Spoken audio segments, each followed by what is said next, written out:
warahmatullahi wabarakatuh. Selamat siang. Bagaimana kabarnya hari ini? Baik. Alhamdulillah. Semoga sehat semua ya. Ini perkenalkan, Ibu mau memperkenalkan kepada kalian semua. Ada alumni SMK 2 di sini, jurusan APKJ. Kemudian kuliah di Universitas Bernata Padang. Sekarang sedang melaksanakan namanya kegiatan kuliahnya yaitu praktek pengenalan lapangan ya. Itu praktek untuk mengajar di sekolah sama kayak jadi minta bantuan ke kalian semua ya. Nanti untuk ini kan pasti materinya masuk ke KD titik 3.15 tentang hukum ya, sistem hukum dan peradilan di Indonesia. Nah, pas sekali materinya ya. Nanti anggap saja kita memang belajar pada saat kita kondisinya normal. Kalau nggak tahu nanya ya, nggak apa-apa, karena kakak ini udah tahu apa nih, menguasai materinya juga. Nanti tanyakan apa yang perlu ditanyakan, seperti pembelajaran pada saat biasa. Yang biasa itu ya ribut silahkan. Untuk belajar dan bagaimana mengelola ke kelas. Kalau dulu kan kayak gitu kan, apalagi kalau menghadapi satu kelas yang memperhatikan dari 35 orang kali berapa? 5 orang paling banyak tuh, ya kan? Untuk latihan mengajar menentukan siswa secara langsung. Dari Bu Sia, wassalamualaikum warahmatullahi wabarakatuh. Baiklah, assalamualaikum warahmatullahi wabarakatuh. Mungkin anak-anak semua sudah mendengarkan penjelasan dari Ibu tadi. Perkenalkan, nama Ibu Mustiri Siedika, bisa dipanggil Resi. Ibu mahasiswa PPL di sini. Ibu PL di sini selama 3 bulan. Mungkin anak-anak tidak ada jumpa sama Ibu karena kita daring, ya kan? Sebelumnya Ibu perkenalkan lagi, Ibu alumni sini jurusan PKJ. Jurusan PKJ itu sekarang udah nggak ada. Jadi Ibu itu dulu alumni sini dan sekarang kuliah di Universitas Bernata Padang, mengambil jurusan Pendidikan Pancasila dan Kewarganegaraan. Baiklah, langsung saja materi kita pada hari ini yaitu KD 3.3 mengenai sistem hukum dan peradilan di Indonesia.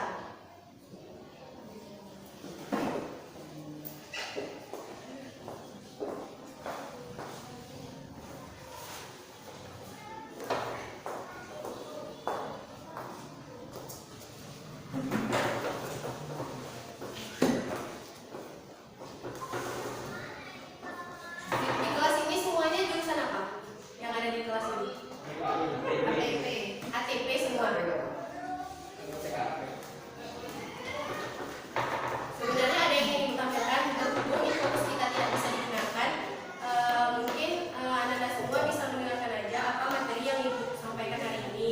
Mohon diamati dengan baik karena materi ini akan menjadi bahan kita untuk minggu depan juga.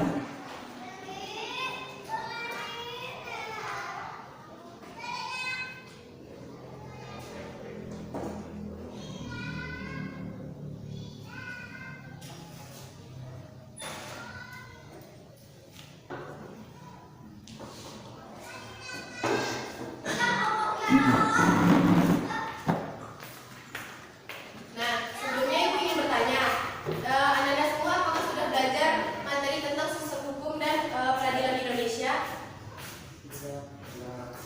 Ada yang tahu apa itu sistem hukum di Indonesia? Ada yang bisa jawab? Hah? Enggak.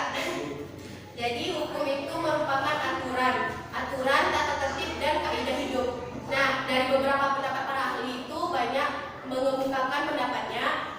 Ibu ada mengambil salah satu pendapat dari Van Alverdorn bahwa definisi hukum tentang hukum itu adalah sangat sulit untuk dibuat karena tidak mungkin untuk mengadakannya sesuai kenyataan. Nah, di sini ada pun karakteristik dari hukum itu ada 2. Yang pertama, adanya perintah dan larangan. Yang kedua, perintah atau larangan tersebut harus dipenuhi oleh semua orang. Sampai di sini, apakah anak-anak semua paham? Nah, selanjutnya, hukum itu berlaku di masyarakat dan ditaati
negara Malaysia atau Singapura itu kan kita berbeda itunya. Jadi hukum yang berlaku pun berbeda. Yang terakhir itu hukum gereja. Hukum gereja itu hukum atau kumpulan-kumpulan norma yang ditetapkan oleh gereja untuk para anggota-anggotanya. Jadi hukum yang ditentukan oleh para petinggi-petinggi yang ada di gereja tersebut. Yang ketiga itu ada hukum berdasarkan bentuknya. Ada dua. Yang pertama hukum tertulis dan hukum tidak tertulis. Di hukum tertulis itu ada dua macam, yaitu hukum tertulis yang dikodifikasikan dan hukum tertulis yang tidak dikodifikasikan. Nah, yang kedua itu ada hukum tidak tertulis, lahir dan tumbuh di kalangan masyarakat itu sendiri. Selanjutnya itu hukum berdasarkan waktu berlakunya. Itu ada dua. Yang pertama ius constitutum atau hukum positif, yaitu hukum yang berlaku sekarang bagi suatu masyarakat tertentu dalam suatu daerah tertentu. Yang kedua itu ius constituendam, itu hukum negatif. Hukum negatif di sini yaitu yang diharapkan berlaku pada waktu yang akan datang. Sampai sini paham? Selanjutnya itu berdasarkan cara mempertahankannya. Di sini ada dua. Yang pertama hukum material dan hukum formal. Hukum material itu yaitu hukum yang mengatur hubungan antara anggota masyarakat yang berlaku umum tentang hal-hal yang dilarang atau dibolehkan untuk dilakukan. Itu hukum material. Sedangkan hukum formal itu hukum yang mengatur bagaimana cara mempertahankan dan melaksanakan hukum material tadi gitu. Selanjutnya itu berdasarkan sifatnya. Berdasarkan sifatnya itu hukum itu terbagi menjadi dua. Yang pertama hukum yang memaksa dan hukum yang mengatur. Di sini mungkin anda semua bisa membedakan. Hukum yang memaksa itu adalah hukum yang dalam keadaan bagaimanapun juga harus dan mempunyai paksaan mutlak. Apapun kondisinya, mau nggak mau gitu. Sedangkan hukum yang mengatur itu hukum yang dapat dikesampingkan apabila pihak-pihak yang bersangkutan telah membuat peraturan sendiri dalam suatu perjanjian. Selanjutnya itu berdasarkan wujudnya hukum dapat dibagi ke dalam dua bagian. Yang pertama hukum objektif dan hukum subjektif. Hukum objektif itu yaitu hukum yang mengatur hubungan antara dua orang atau lebih yang berlaku umum. Sedangkan hukum yang subjektif yaitu hukum yang timbul dari hukum objektif dan berlaku terhadap seseorang atau lebih. Nah, yang selanjutnya itu berdasarkan isinya. Hukum publik. Hukum publik yaitu hukum yang mengatur hubungan antara negara dengan individu atau dengan warga negara menyangkut kepentingan umum publik, misalnya hukum pidana, hukum tata negara, hukum tata usaha negara, dan hukum internasional. Selanjutnya itu ada hukum privat atau sipil, yaitu hukum yang mengatur hubungan antara individu satu dengan individu lain, termasuk negara sebagai pribadinya. Hukum privat terbagi atas dua, yaitu hukum perdata dan hukum perniagaan dagang. Mungkin sampai di situ aja materi kita. Bagi Ananda yang ada yang kurang paham boleh ditanyakan di bagian mana. Setelah ini Ibu akan menampilkan suatu video yang ada kaitannya dengan materi kita.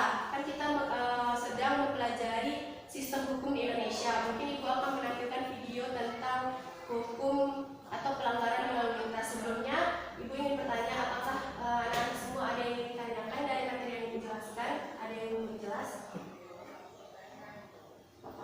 Gak apa-apa, tanya aja, jangan tegang, santai aja. Kita sama-sama belajar. Jelas?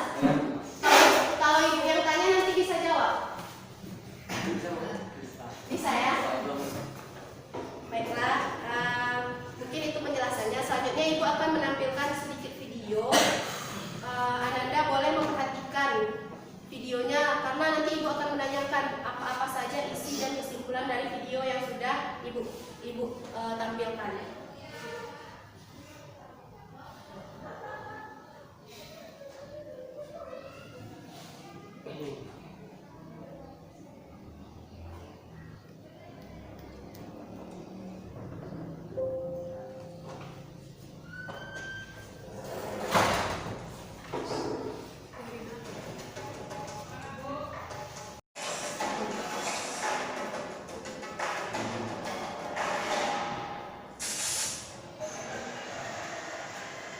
Kecelakaan lalu lintas kerap diawali dengan pelanggaran lalu lintas yang dilakukan pengguna jalan. Berbagai tindak pelanggaran lalu lintas masih banyak terjadi di jalan raya, baik dari kalangan pengguna kendaraan roda 2 maupun para pengemudi kendaraan roda 4 atau lebih, dan juga para pejalan kaki.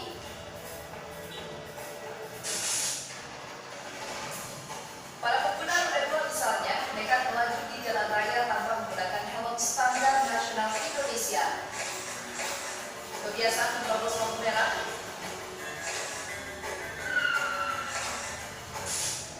melanggar garis marka di lampu merah,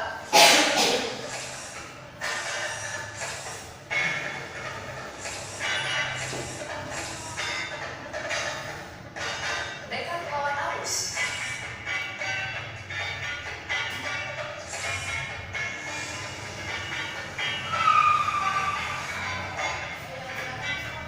memutar sembarangan di tempat terlarang,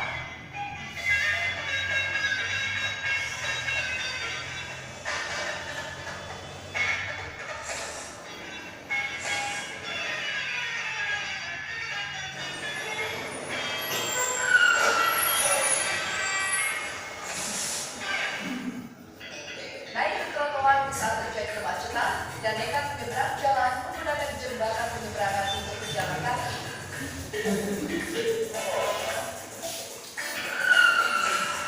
Masih banyak pula pengendara kendaraan roda 2 yang tidak menggunakan lajur kiri dan zigzag di sela-sela kendaraan lain, serta nekat potong kompas dengan masuk ke jalur busway. Ketentuan penyalakan lampu utama di siang hari juga masih banyak yang mengabaikan. Dalam keseharian pun masih banyak dijumpai pengendara kendaraan roda 2 yang berboncengan lebih dari 2 orang dan membawa beban melebihi kapasitas.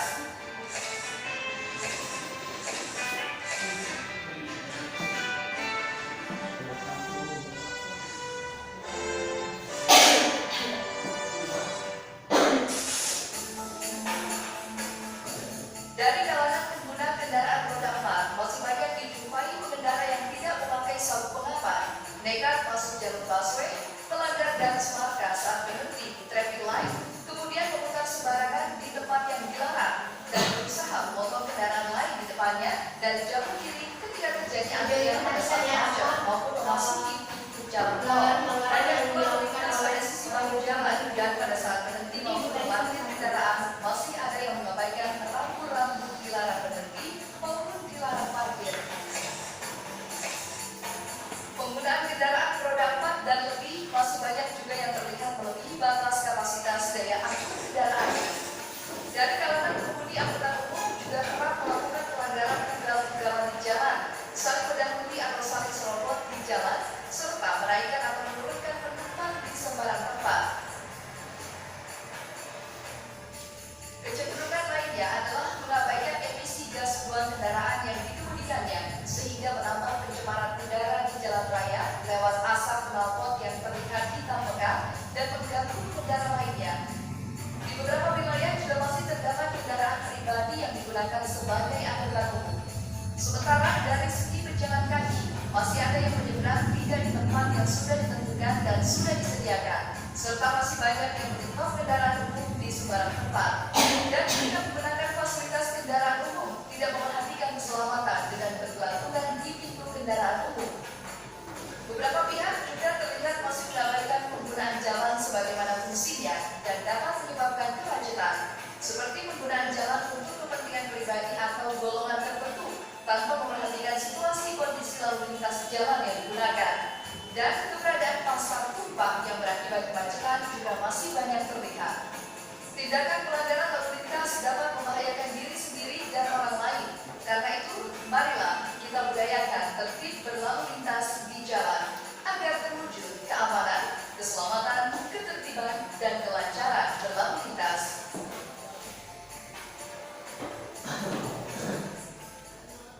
Nah, sampai di sini ada nggak yang bisa menjelaskan atau mendeskripsikan apa isi video tadi? Pelanggaran-pelanggaran apa yang dilakukan oleh masyarakat Indonesia yang sudah Ibu tampilkan dalam video tadi? Kan ini pelanggaran di lalu lintas. Pasti banyak kan, entah dia tidak memakai helm, entah dia tidak mematuhi rambu-rambu lalu lintas atau dia bergoncengan melewati kapasitas seharusnya. Misalnya kita seharusnya itu berdua tapi mereka sampai berenam, berlima seperti itu. Ada nggak dari anak-anak semua yang bisa menjelaskan apa isi video tadi? Kamu siapa namanya? Bisa nggak jelasin? Kan duduknya paling depan. Tadi memperhatikan nggak?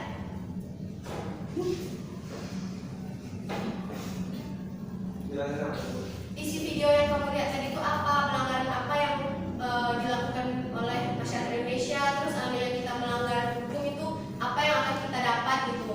Apa resikonya untuk kita dan untuk masyarakat luas gitu? Kan itu tadi pelanggaran di jalan.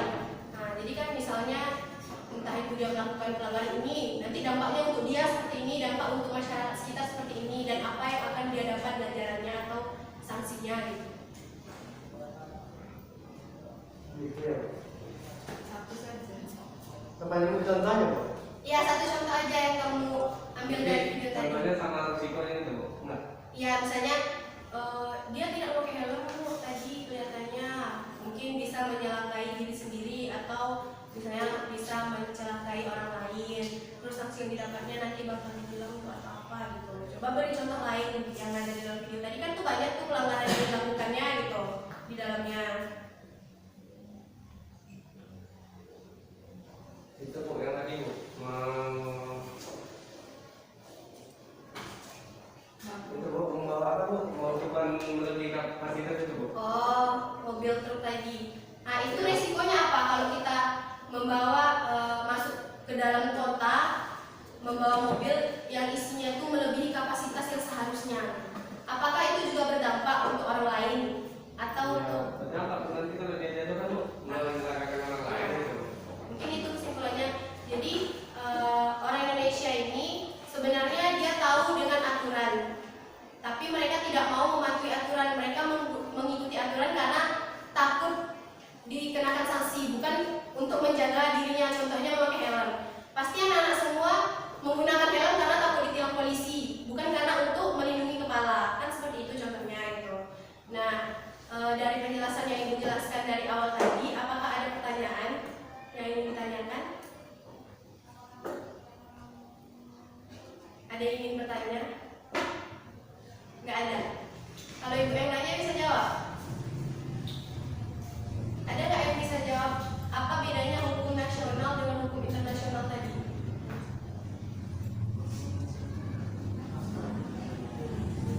Yang kuat. Nggak apa-apa, keluarkan aja suaranya. Siapa namanya?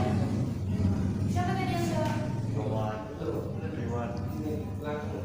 Kok nggak keluar suaranya? Kemarin, Bu. Kemarin, Bu. Langsung dulu ya. Apa bedanya hukum nasional dengan hukum internasional?